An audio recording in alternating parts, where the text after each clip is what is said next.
This is a question for Mr. Goman. Late last week, there were 3 U.S. citizen children who were removed with their mothers who were in the United States illegally.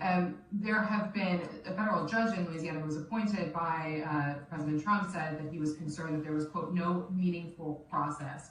Are you concerned that due process, at least for the U.S. citizen children, is being clouded and that the speed at which the enforcement is being done could lead to errors, as was the case in the Kilmar Garcia case? And then also, if you could give an update on the deportation numbers under this administration and whether you're pleased with them. First of all, I don't accept the term error in Roberto Garcia. There was an oversight. There was a withholding order. But things have changed. The facts around the withholding order has changed. He is now a terrorist. We've seen the withholding order set aside. And the gang he was fearing from being removed in El Salvador no longer exists. So the facts around that case are totally different. I'll let the lawyers litigate that. But as far as the three USC kids, I'd said from day one, if you enter this country legally, it's a crime. If you remain in this country illegally and you ignore a judge's order about deporting, if you choose to have a U.S. citizen child, knowing you're in this country legally, you put yourself in that position. You put your family in that position. What we did is remove children with their mothers who requested the children depart with them. This was a parental decision. Parenting 101. The mothers made that choice. And I tell you what, if we didn't do it, the story today would be Trump administration separating families again. No, we're keeping families together. So when a parent says, I want my 2-year-old baby to go with me, we made that happen. They weren't deported. We don't deport U.S. citizens. The parents made that decision, not the United States government. But I don't hear any questions about Laken Riley had a mother. She's never going to see her child again. Rachel Warren, she had 5 children. Those children are never going to see their mom again. This administration is doing the right thing. Every public safety threat we arrest from this country and rule them, this country is much safer. So parents will make the decision what happens to their child. Having a U.S. citizen child does not make you immune from our laws. If that's the message we send the entire world, enter the country legally. It's a crime. Don't worry about it. Get order removed by an immigration judge. Don't worry about it. No one's looking for it. And have a U.S. citizen child and you're immune from our laws, you're never going to fix the border. People will keep putting themselves in harm's way. More women would die. More children would die crossing this border. We got a secure border by enforcing our laws. We're not making this up. We're enforcing laws under statute enacted by Congress, and it's the right thing to do. Can you give an update on the deportation numbers under this administration? Mr. Holman. What are you asking for? We just provided the numbers. The number of deportations that have occurred under this administration, whether you're pleased with that. Last number I got was 139,000 deportations. Am I happy with the numbers? Are good. Especially if you look at the ICE numbers. The ICE arrest removals are far beyond Biden. But I read the media. Oh, ICE, the deportations are behind Biden administration. Well, why? Because they count border removals. We don't have 10.5 million people crossing the border. We don't have border removals. So Joe Biden could have deported 5% of his encounters, and the numbers will still be higher than us on the border removals because we have a secure border, the most secure border in the history of this nation. Compare apples to apples, ICE arrests and deportations are far more than Joe Biden. Well, I think by that little clip, you figured out what we're going to be talking about for most of tonight's show.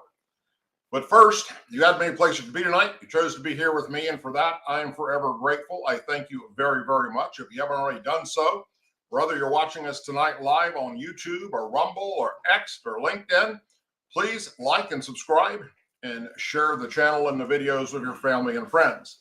But before we start talking about what's happening in American news, I would like to take a moment to introduce my special guest that I've been waiting to get on here to talk to you all and say hello since she first went into the hospital recently. So with that, welcome, Bride. Hello, my dear. How are you? I'm happy. Are you? You happy? Yeah, I'm happy. I see that. It's a happy shirt. It is a happy shirt. It is. I've been very sick, and in fact, I was in kidney failure and I was dying. And my husband shared with me all the sweet things that y'all have said and the kind wishes. And I just wanted to thank y'all for keeping me in your prayers and your thoughts. And I just it really means a lot to me. I was very, very sick, and I had 2 surgeries, and I was sick. I went in and out of the hospital several times, and in and out of urgent care, and I'm just glad to be alive.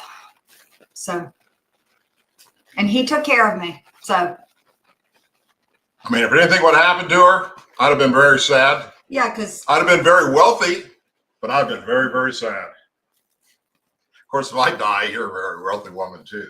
So I'm just really happy that I stayed alive, and Yeah. to bug you. somebody's got to take care of me. I've been bugging you. I'm telling y'all, seriously, I have not cooked except tonight was my first time in a very long time. And it was kind of cool because I was able to get in the kitchen just a little while, just a tiny short while, because I have to go and lie back down again. But you know what I'm very good at? What do you got? Oh, buying dinner. I can rip out a credit card in a heartbeat and buy lobster and steak, but I can't But you buy her cooking.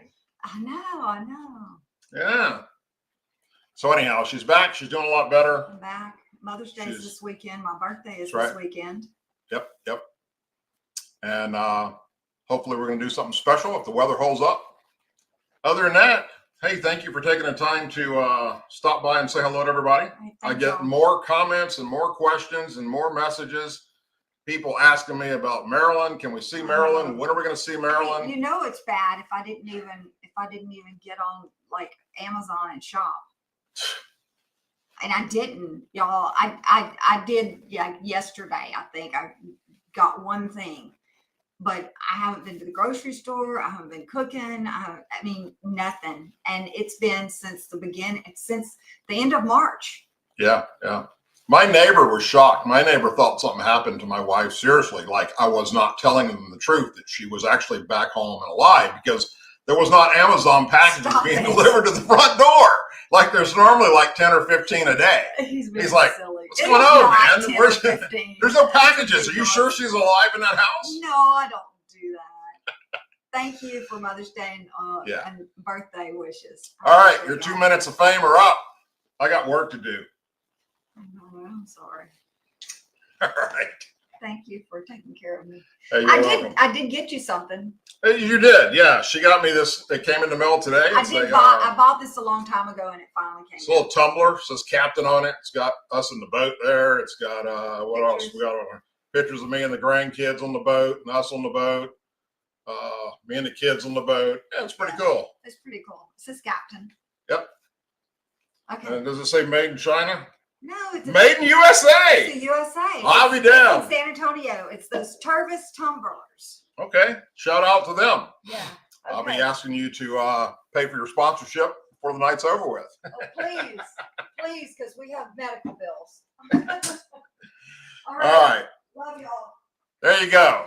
She is alive and well and kicking, and I'm happy. So, as you saw in the beginning of tonight's show, wow, there's some upset people about what's happening with the deportations that are taking place. So let's talk a little bit about where we're at currently with that. The Trump administration escalated its showdown with Democrat-led states and cities over immigration enforcement yesterday, with the president signing executive orders that his press secretary said will unleash America's law enforcement to pursue criminals and direct federal agencies to publish a list of sanctuary cities that do not cooperate. Now, I have that list, but I'll just put the list up in my community section after tonight's show so y'all all see it, because I'm not going to sit here and read off all these cities to you, but there's a bunch of them. White House press secretary described the sanctuary city executive order in a morning news briefing as focused on protecting American communities from criminal illegal aliens. The president is trying to simply enforce our nation's immigration laws and is facing roadblock after roadblock, she said. We're going to continue to forge ahead with this mass deportation campaign. After all, that's what we voted for. Local and state officials who obstruct the law enforcement of federal immigration laws, according to the Protecting American Communities from Criminal Aliens Act, engage in a lawless insurrection against the supremacy of federal law and federal government's obligation to defend the territorial sovereignty of the United States of America. Cities and states that find themselves on the Trump administration's list of sanctuary cities should face a withdrawal of federal funding, as well as criminal and civil lawsuits, if they continue to resist Trump's immigration agenda. Boy, where does that sound? Have y'all not heard me say this for years now? All you got to do is take their money away, period. We will change that. And the other thing is, start putting some people in jail. If you're interfering with ICE, if you're interfering with law enforcement for getting rid of illegal aliens, especially criminal ones that did something other than come across our border illegally, then your ass needs to go to jail. They could even find themselves charged with violating the Racketeer Influence and Corruption Organizations Act. The order instructs Attorney General Pamboni, along with Secretary of Homeland Security, to take appropriate action against cities and states favoring illegal aliens over any group of American citizens preempted by federal law. It could also target up to 24 different states now that claim to be sanctuary states, including California and the District of Columbia, that provide immigrants lower in-state tuition rates at public universities than out-of-state U.S. citizens. It's quite simple, she said in the briefing with Border Czar Tom Homan. Obey the law, respect the law, and don't obstruct federal immigration officials and law enforcement officials when they are simply trying to remove public safety threats from our nation's communities, period. Trump is focused on immigration, a key platform of his 2024 election campaign. Yesterday, the White House erected a line of place cards around its lawn featuring mugshots of 100 people taken into custody by immigration customs enforcements. I'm sure y'all saw those place cards. It's pretty damn funny. It said, arrested. The sign said above a photograph and a list of the crimes that that person had committed, from murder to rape to distributing fentanyl. After 2 executive orders are signed, Press Secretary said the president will have signed over 140 executive orders in 3 months, a number that she described as rapidly approaching the total number signed by the Biden administration over the course of 4 years in office.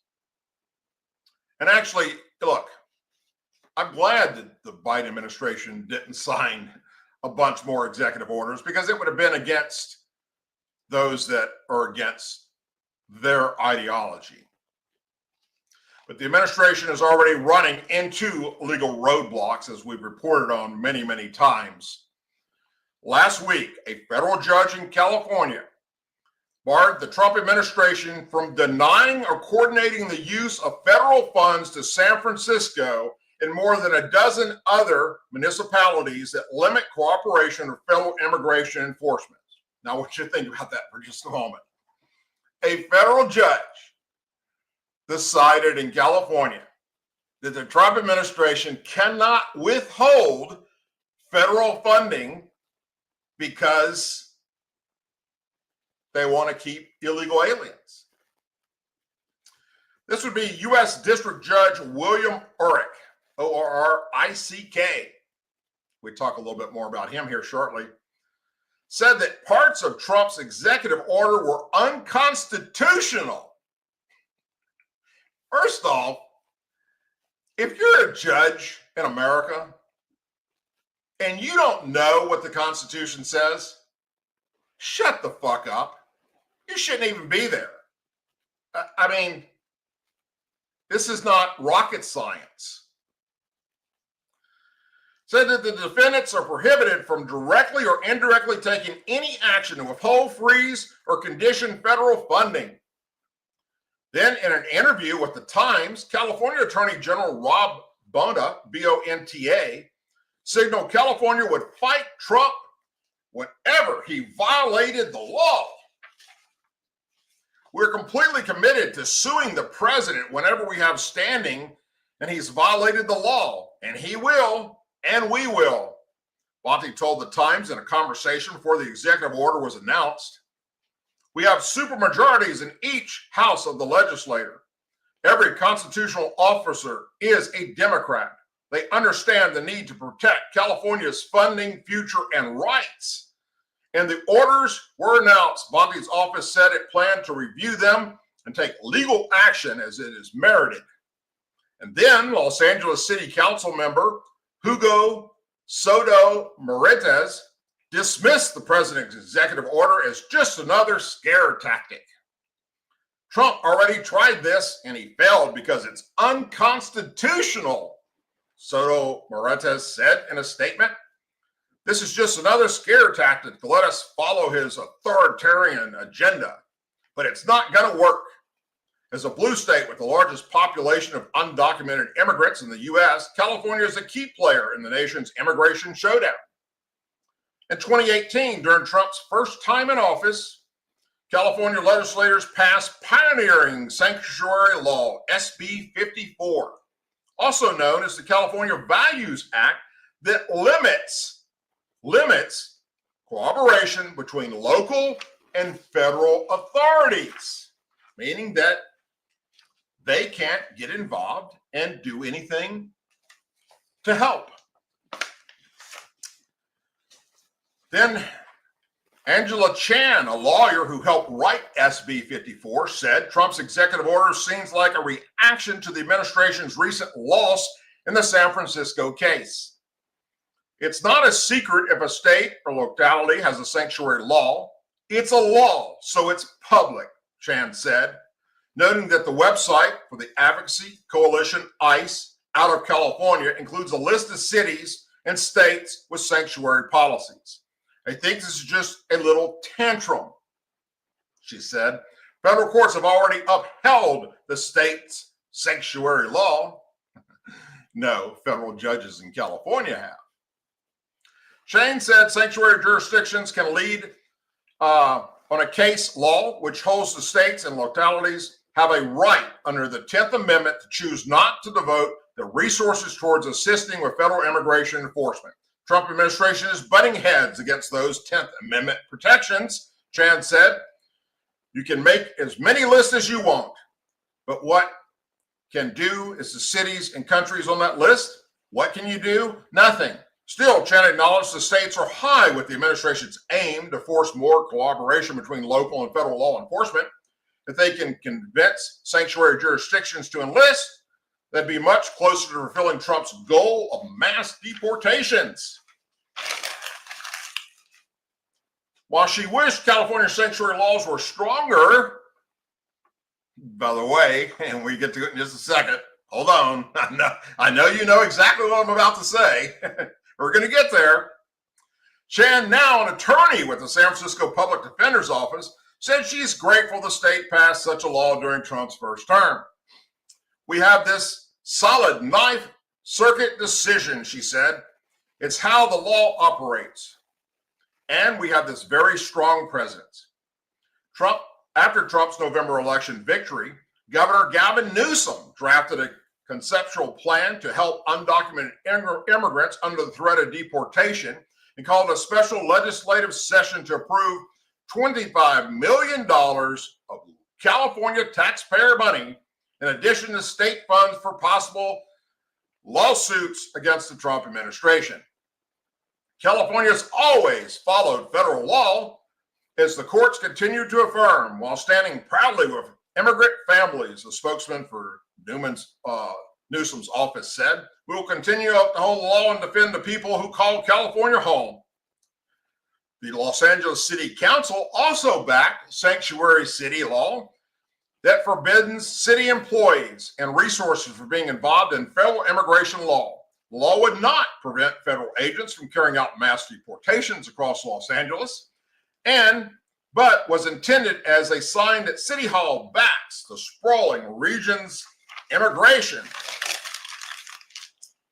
Last week, the Trump administration sued the city of Rochester, New York, arguing that sanctuary city policies violate the Constitution by impeding immigration enforcement.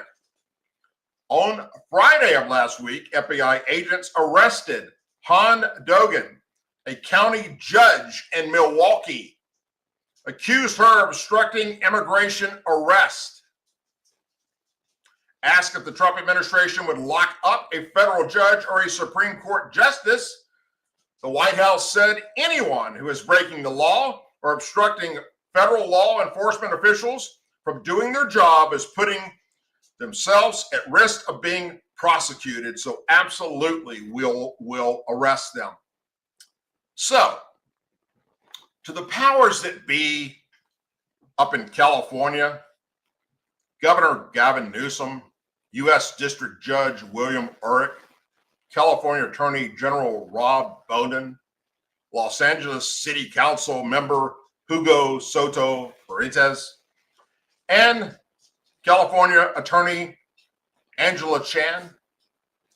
Facts matter. And facts prove you're wrong.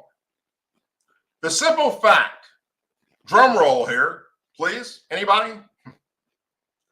Federal law in the United States of America, as written in the Constitution of the United States of America, trumps all state and local laws. Period. End of discussion. Stick a fork in it. You can pass whatever fucking far left liberal piece of shit law you would like in California, in Oregon, in Washington State, in New York. It doesn't matter. You don't trump federal law, and you're finding that out the hard way because a bunch of you are going to fucking jail.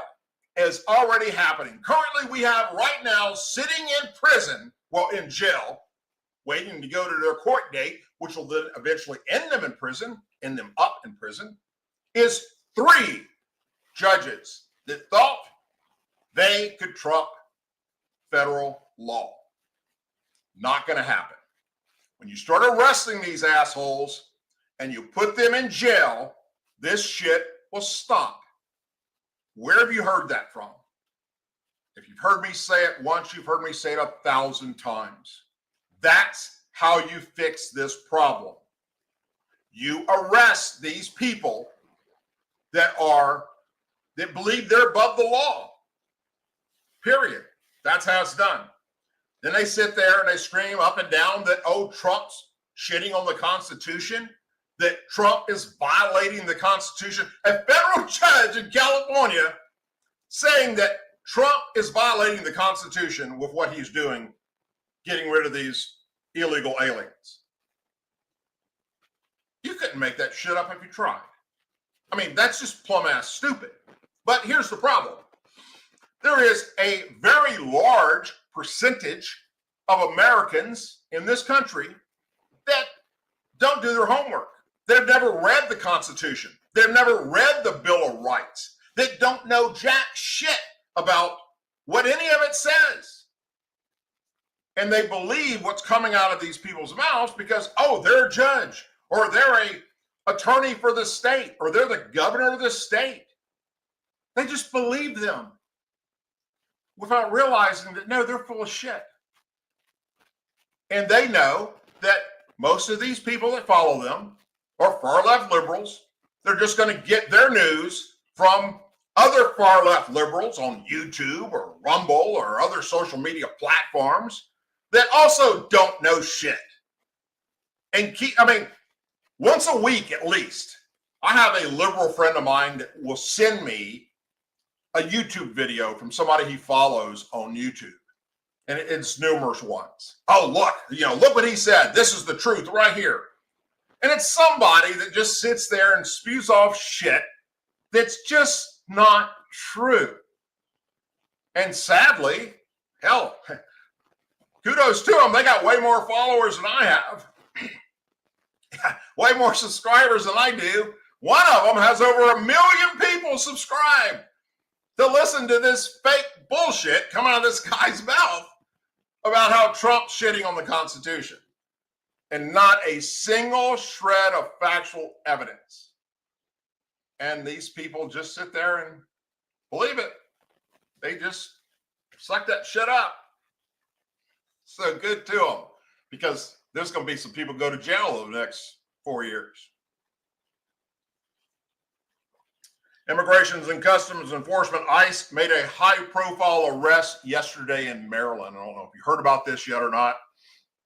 Department of Homeland Security, Joel Armando Benez, 38, is a validated MS-13 gang member from El Salvador who has no visa approved or pending at this time in America. ICE Baltimore agents arrested him as an MS-13 gang member with an Interpol red notice, by the way. He first entered this country illegally in 2005, was caught, and was deported. He then re-entered our country at an unknown date before he was arrested by HSI Baltimore in 2014. He was issued a notice to appear and released back into Silver Springs, Maryland. Department of Homeland Security Secretary Tracy McLaughlin said in the executive statement that she put out, Interpol red notice is put out by the international legal group asking to locate and arrest somebody. It's not concerned with an international arrest warrant, but it's meant to make sure a person is taken into custody for further legal action, according to Interpol's own website. The red notice database has over 6,500 people currently on it as of tonight. This criminal illegal gang member and suspected terrorist should not have been released into our country. Thanks to President Trump and Secretary Noem, he is off our streets and will soon be out of our country, McLaughlin said. The latest arrest comes as ICE touts over 65,000 illegal aliens have been removed and over 66,000 arrests since Trump took office in just January, including thousands with existing criminal convictions on top of being in the United States illegally. The brave men and women of ICE protect our families, friends, and neighbors by removing public safety and national security threats from our communities. ICE Director Todd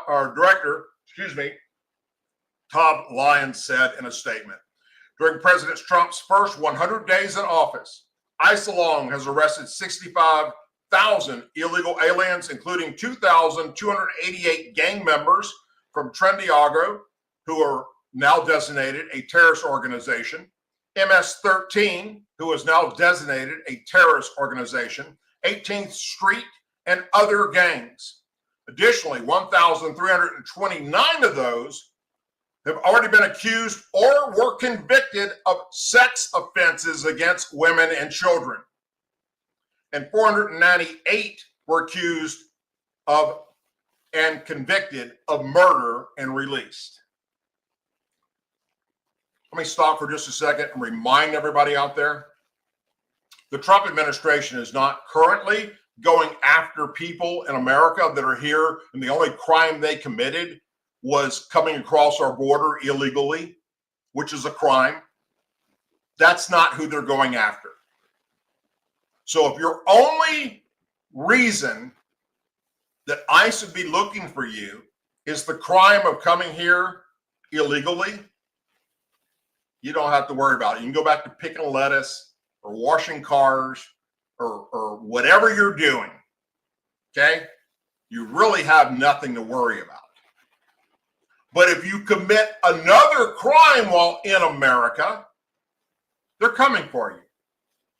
If you have already committed other crimes in America, they're coming for you.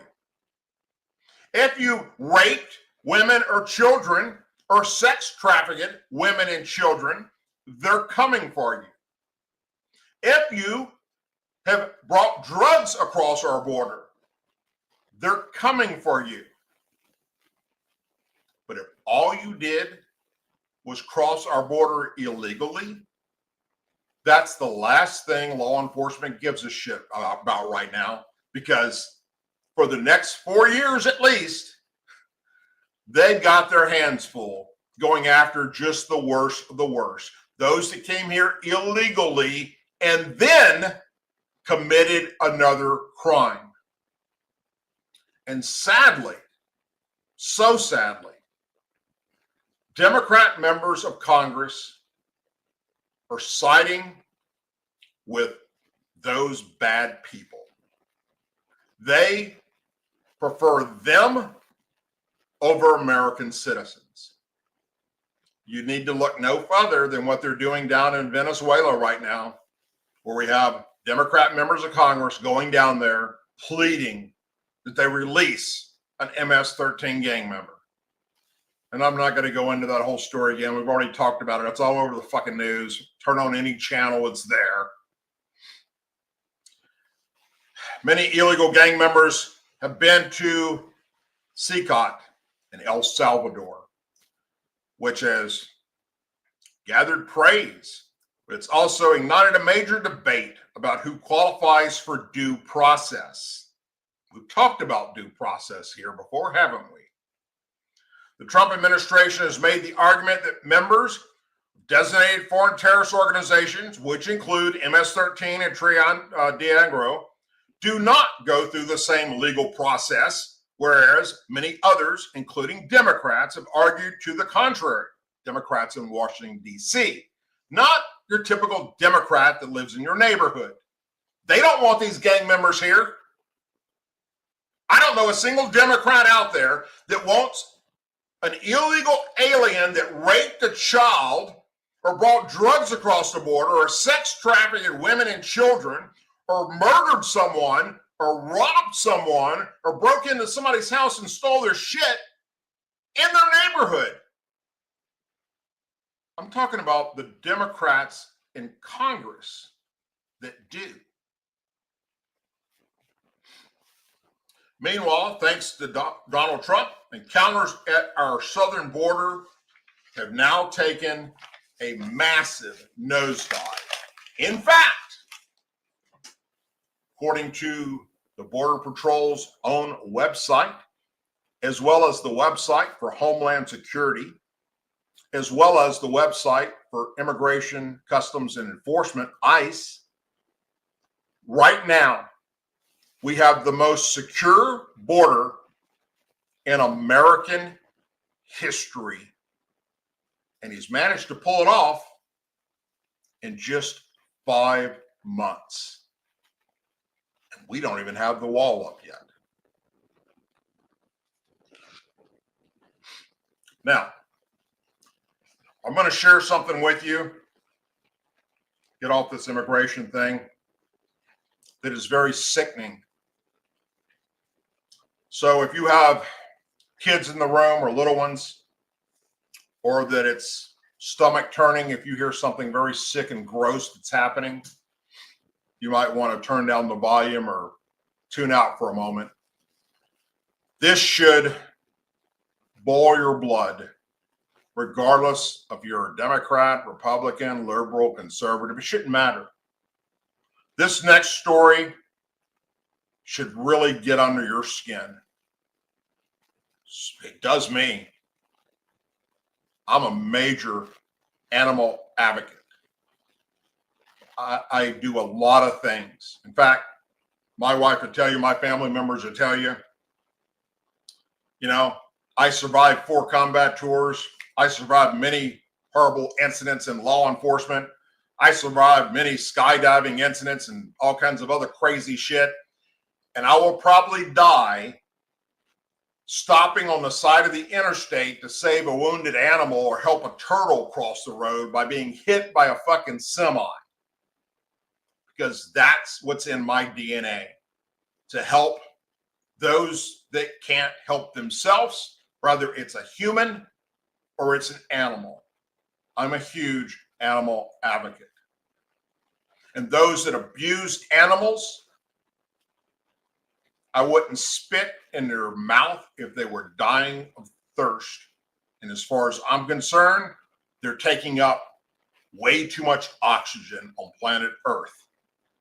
If you abuse animals and children or women or the elderly, don't look to me for sympathy. The National Institute of Health Director Jay Braccieri announced that the agency closed its last in-house Beagle Dog laboratory on their campuses. The announcement came just days after the Department of Government Efficiency, headed by Elon Musk, posted on X that he would investigate funding Beagle experiments. We talked about that right here on this show a couple of years ago and how sickening this was. A report from the White Coat Waste Project detailed the lab's history of pumping pneumonia-causing bacteria into more than 2,000 Beagle dogs' lungs, bleeding them out and forcing them into septic shock for deadly experiments. Following the announcement, White Coat Waste Project President and founder Anthony Belletto praised Donald Trump for ending the highly scrutinized project. Taxpayers and pet owners shouldn't be forced to pay for NIH Beagle abuse, he wrote in his statement. We applaud the president for cutting this wasteful spending and will keep fighting until we defund all dog labs at home and abroad. The solution is simple. Stop the money, stop the madness. Shortly after the Trump administration took office, the Food and Drug Administration, the FDA, announced in April it would phase out animal testing requirements for antibody therapies and other drugs in favor of testing on materials that mimic human organs instead. Environmental Protection Agency Chief Lee Zeldin also announced his agency would reinstate a 2019 policy from the first Trump administration to phase out animal testing. During Trump's first term back in 2019, the administration closed the government's largest cat lab. That's right, they were doing the same thing to cats. It said the Project for the Ethical Treatment of Animals, PETA, reached out to him following the closure of the Beagle testing facility, sending him flowers. Normally, I think NIH directors tend to get physical threats, but they sent me flowers, he said on air. PETA in 2021 highlighted Dr. Anthony Fauci's approval of funding for testing where Beagle puppies were drugged and their heads were locked in cages filled with hungry, infected sand fleas. After the report came out, 23 bipartisan lawmakers, including Representative Nancy Mace, sent a letter to Dr. Fauci addressing the heartbreaking experiments. And Dr. Fauci testified in front of Congress, which we talked about on this show. I believe, played his testimony that they were doing this. Yesterday, I sent a letter to Dr. Fauci regarding cruel taxpayer-funded experiments on puppies. They were debarking them before drugging and killing them. This is disgusting. Such experiments on animals are failures. They noted PETA has a lawsuit pending filed under the Biden administration to try and prevent the government from funding any more septic experiments. The Indiana-based company that bred the beagles for research is called Envigo, E-N-V-I-G-O. They pleaded guilty to neglecting thousands of beagle dogs at its Cumberland, Virginia breeding facility and will be required to pay more than $35 million in fines, according to the American Veterinary Medical Association. We're just thrilled to see that these beagles who were used for these horrible experiments will no longer be used, they said. We first exposed what was going on in an undercover investigation that eventually led to the closure of the facility and the release of 4,000 beagle dogs to good homes. PETA is now currently waiting information about the condition of the dogs that will be released in this upcoming release now that these facilities have been shut down, and if they're in good enough shape to be placed in a home. They're standing by to make that happen. Dr. Berchetti has made a wonderful start, and there's a lot of work to be done because animals are being experimented on, including beagles and other dogs across this country, she said. So we're looking forward to what comes next. So I have a suggestion, and PETA knows all too well about this because they're out there protesting about this on a regular basis. Stop all funding to Tulane University in New Orleans for the unethical treatment of monkeys. The Tulane National Primate Research Center website states we improve human and animal health through basic and applied biomedical research. As one of the 7 national primate research centers primarily funded by the National Institution of Health, Tulane National Primate Center is committed to discovering causes, preventions, treatments, and cures that allow people around the world to live longer, healthier lives. Although not the animals they're abusing every day. Tulane National Primate Research Center is located in Covington, Louisiana. So I've been to their facility. I know exactly where it's at. I've also spoken with one of the directors by the name of Cassie Russell Lungridge. She is the Associate Director and Chief Veterinarian Medical Officer for the facility. I asked questions as if I supported their research so that I could get the truth.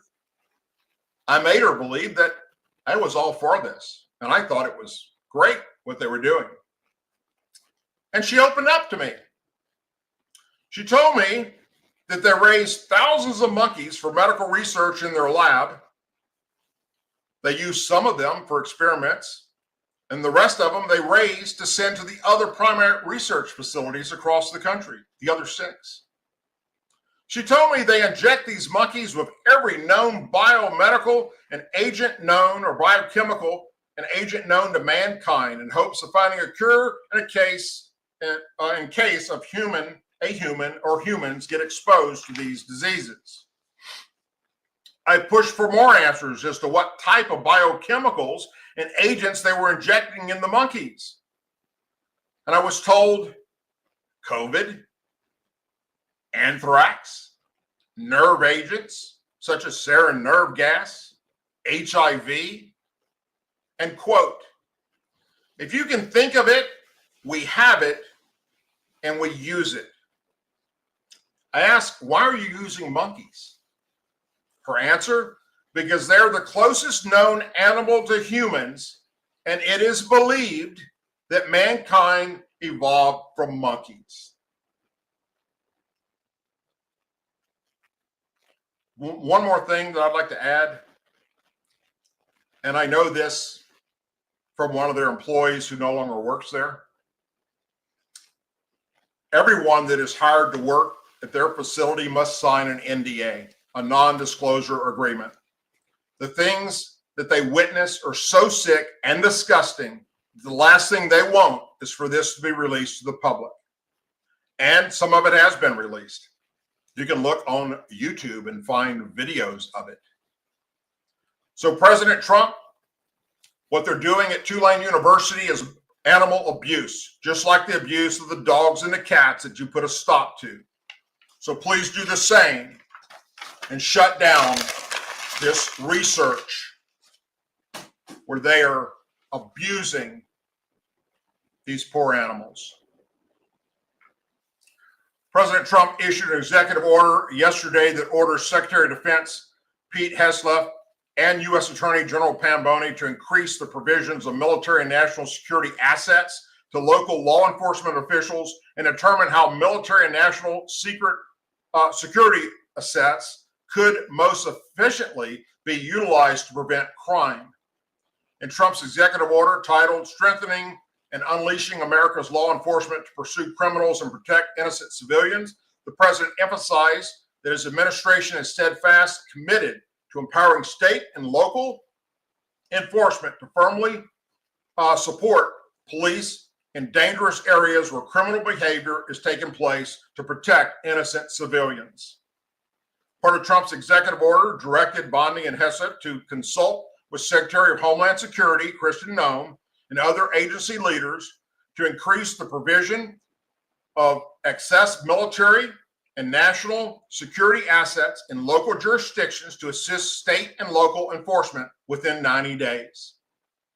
Trump added, within 90 days of the date of this order, the Secretary of Defense, in coordination with the Attorney General, shall determine how military and national security assets, training, non-lethal capabilities, and personnel can most effectively be utilized to prevent crime.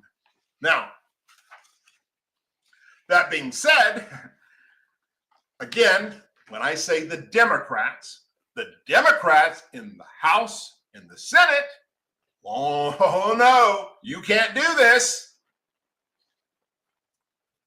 Because they're saying it violates the Posse Comitatus Act of 1878, which was instituted to prevent military forces from engaging in local law enforcement matters. This act states, whoever accepts in cases and under circumstances expressly authorized or not authorized by Constitution or Act of Congress willfully uses any part of the Army or Air Force for this or otherwise to execute the law shall be fined under this title in prison for not more than 2 years or both. According to the Independent, the Act's restriction would go on later to extend to both the U.S. Marine Corps and the U.S. Navy. So look, for the Democrats up in Washington, D.C., just put the National Guard or the reserves on state active duty order and send him down there to do it, or wherever you're going to send them. We're already doing that as it is on the border. In Monday's executive order, Trump stressed the importance of equipping local law enforcement agencies with the resources necessary to protect American citizens. Trump wrote, safe communities rely on the backbone of heroism of a tough and well-equipped police force. In executive order, Trump ordered Bondi and other administration officials to provide new best practices to state and local law enforcement to aggressively police communities against all types of crimes, to expand and improve training opportunities for law enforcement officials, to increase pay and benefits for law enforcement officials, and to increase legal protection for law enforcement officials.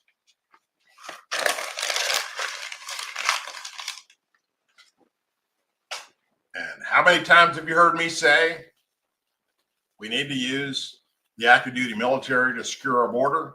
And we're doing it as I speak. I don't see anybody being arrested and sent to jail for 2 years for it, because they know that if you try and pull this stupid shit, you're in deep shit, because you don't care about the streets of America. You don't care about the American citizens, as the House and Senate Democrats are already proving to us. All they care about is those that commit crimes. Give them a slap on the wrist and let them right out the back door. Secretary Rubio just told the world he found dozens of files kept by Joe Biden's State Department that classified American citizens as vectors of disinformation. And they have every intention of censoring them, and did so on many occasions, as we previously reported right here on this show, even having the FBI assist in doing so. Any more questions about the corruption of the Biden-Harris administration?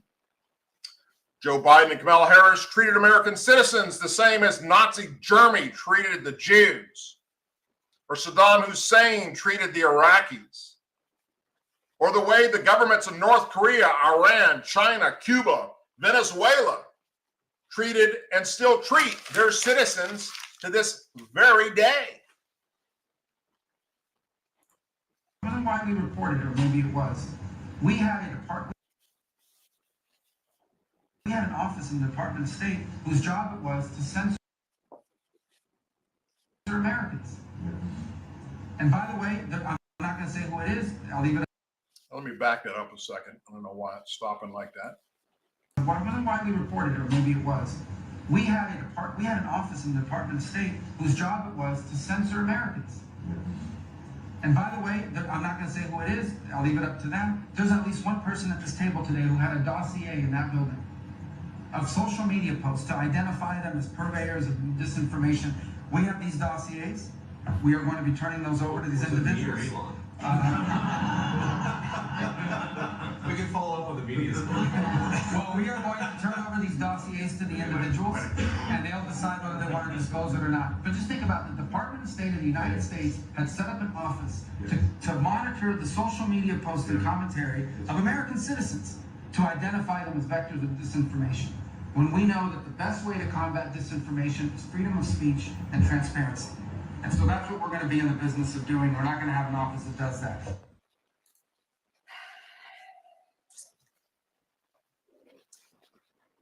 The most shocking part about this, I don't know if you caught it or not, was he just said that someone sitting in that room right there, it's a member of Trump's cabinet right now. They found their name all over some of that paperwork, where they were doing everything in their power to censor them on social media. They did it to me. They did it to many of you.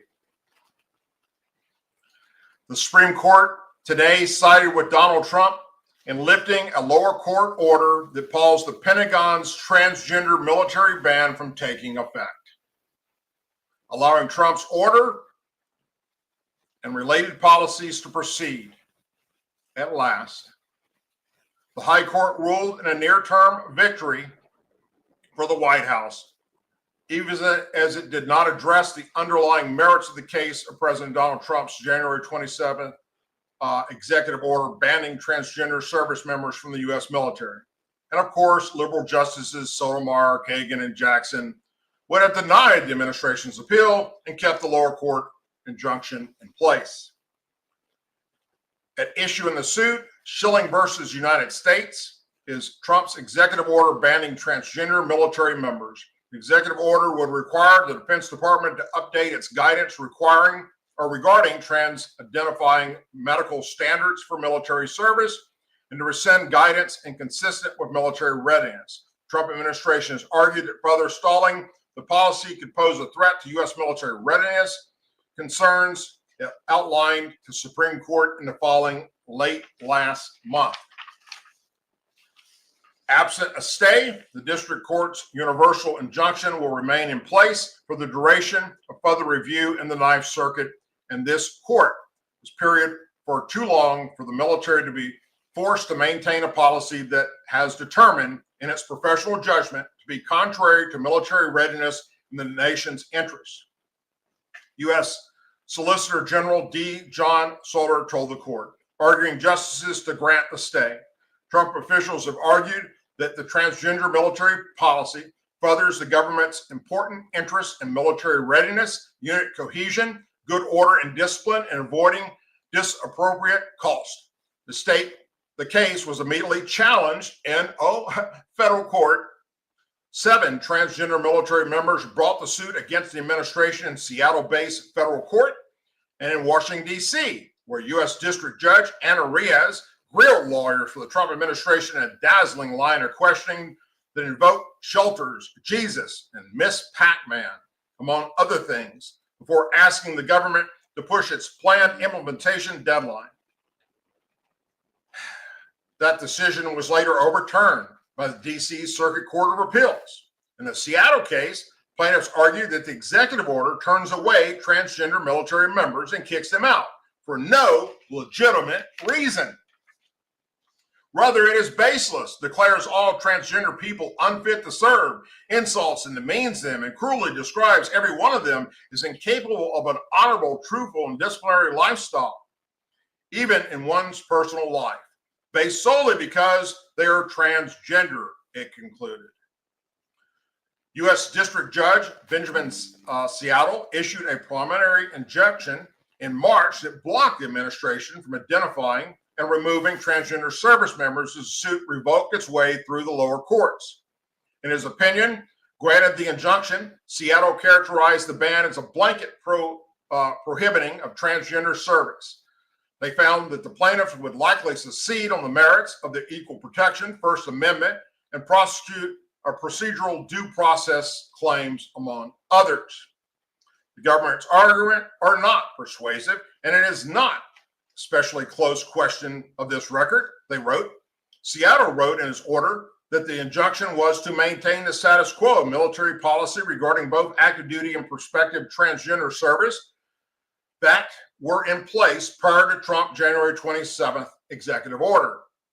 The administration quickly appealed the order to the Ninth Circuit, requesting the appellate court stay the Seattle order.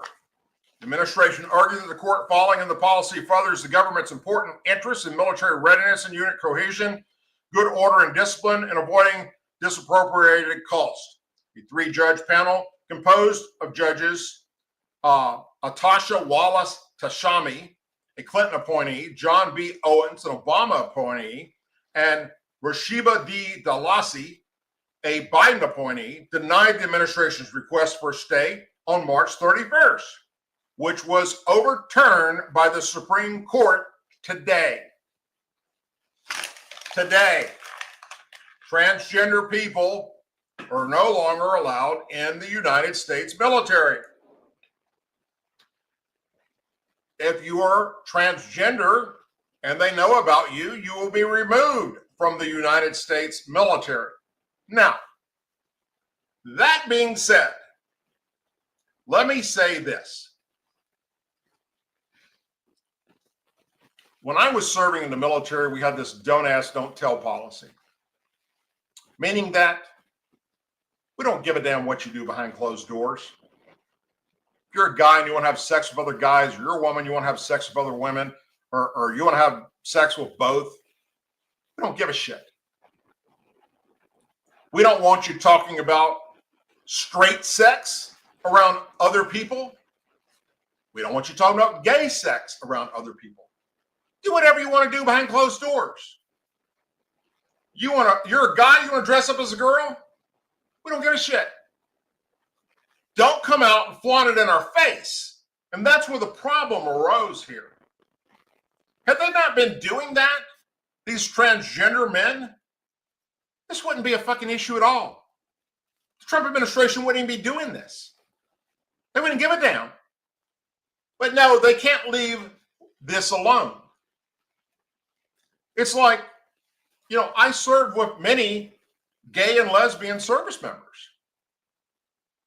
They were just as good as I was, or any straight person. They served with honor. And I'm sure there are transgender people that are doing the exact same thing, that aren't out there flaunting what they do. But those who go out there flaunting it, like for instance, let's see.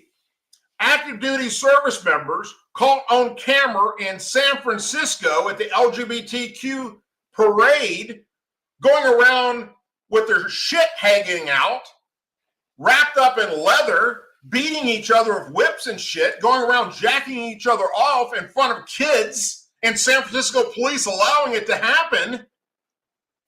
No, bullshit. Nobody should do that. Nobody should push their sexual orientation on anyone else. And that's how this came to be. Because they couldn't just keep their private sex life in the bedroom.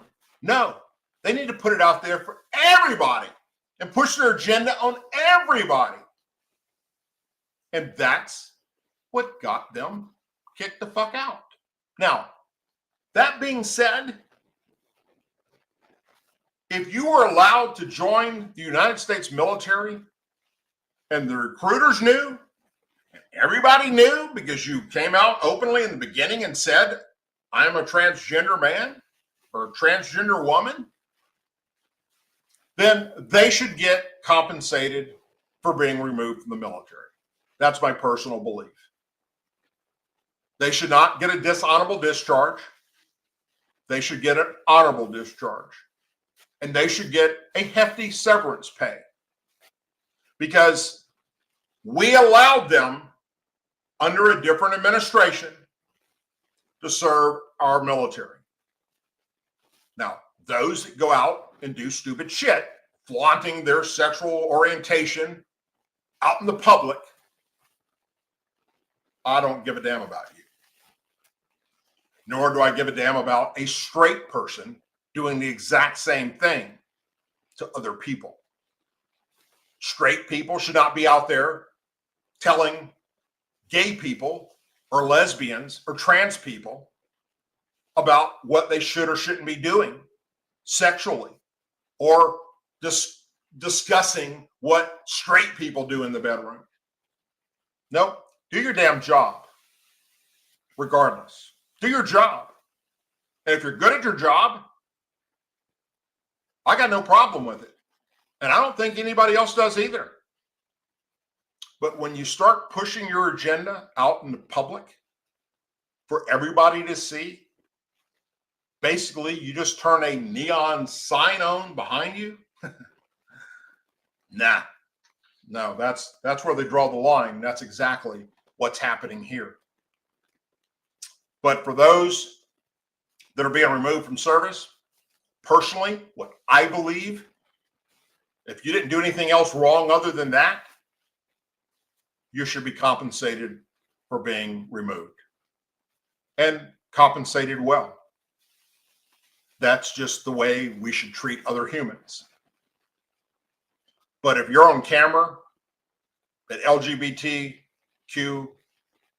LMNOP or whatever, parades, with your shit hanging out in front of families and kids and doing nasty and disgusting things, and if you don't know what I'm talking about, you can look it up on any social media platform, especially YouTube.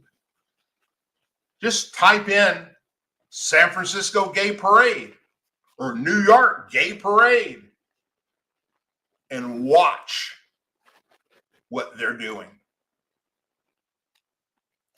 But you know what? If straight people got together and did the exact same thing, do you think they'd get away with it? Do you think for 1 second San Francisco PD would stand by and let straight people go out and do sex acts in public? No.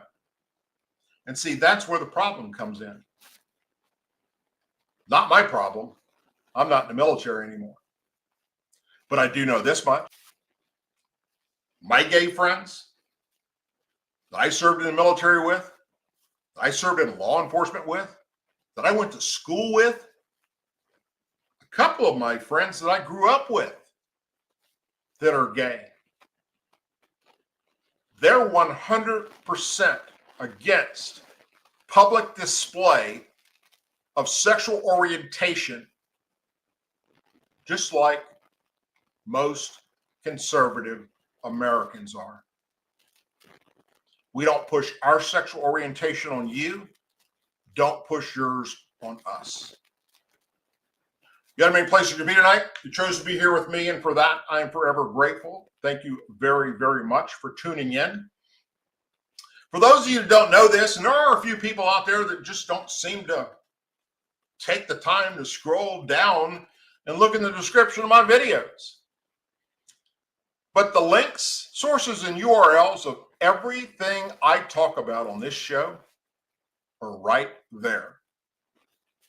If you believe that I just told a story that's not true, there they are, folks. Go there and see it for yourself. But 99.9% of everybody that watches this show has already heard everything I'm talking about. You don't tune in for that. You tune in to hear my take on it, my personal opinion on the story. That's why you like this show.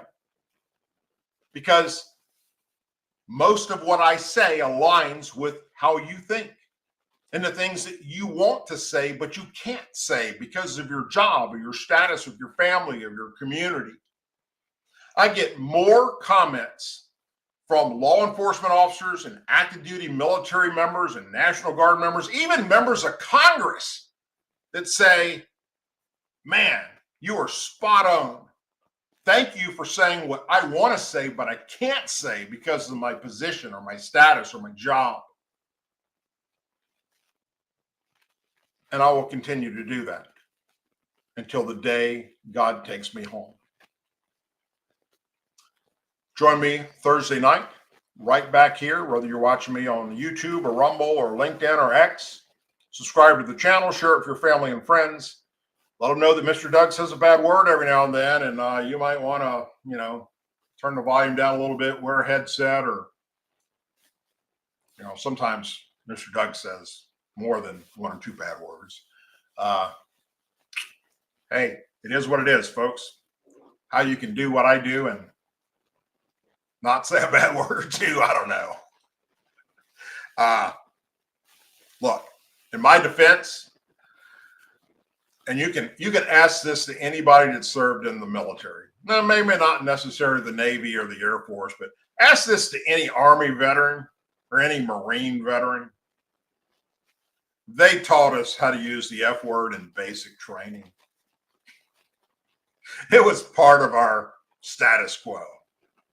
Because if you went through basic training, I don't care what kind of sheltered life you had, and at some point you didn't say, what the fuck? Then you didn't make it. Because, of course, now in today's military, it's probably not the same. Anyhow, thank you for tuning in tonight. I sure do appreciate it. Thank you again for all the well wishes for my wife. I'm glad she came on tonight to say hello to everybody and thank you herself. We're very, very grateful for all of you that support us and follow us, and all the thoughts and prayers for our family anytime somebody's sick, whether it's been my parents in the past, my children, my animals, me, or my wife. And it doesn't go unnoticed. We sure do appreciate it. As always, please say a prayer for our men and women serving in the United States military, our veterans, our law enforcement officers, our first responders, our angel families, our blue and gold star families, all those out there serving our country tonight, whether it's in uniform in another country or right here in America. Pray for them. Thank them when you get the opportunity. And may God bless the United States of America. I'll see you all again on Thursday night. Until then, have a wonderful and blessed evening, whatever you're doing. Please be safe and say, I love you to those that matter the most. Good night, everyone.